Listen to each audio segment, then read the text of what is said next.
Determine a vector having a magnitude of 4 units and parallel to the vector square root of 3 times I cap plus j cap. Okay, let us begin. So first we're going to name the given vector. Let us suppose that a vector is represented by square root of 3 I cap plus j cap, such that the magnitude of vector A is going to be equals to, we'll have to take the square root. Underneath the square root, we have to take the sum of two squares.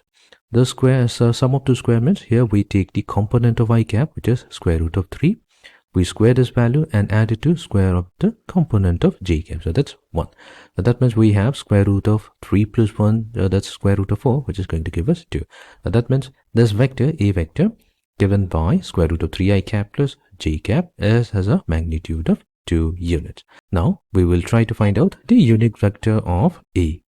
All we have to do is take the vector A and divide it by its magnitude, and that's going to give us the unit vector. So we were going to get square root of 3 over 2 times I cap plus 1 over 2 times j cap. So this is the unit vector of our given vector A. Now we have to find out another vector whose magnitude is 4 units and it is parallel to the vector square root of 3 I cap plus j cap. That means parallel to A vector. Now let us suppose that our other vector B, the vector B. Now this means that in order to find out the vector B, we'll take a magnitude of 4 units and multiply it with the direction, and this direction is nothing but the unit vector along A.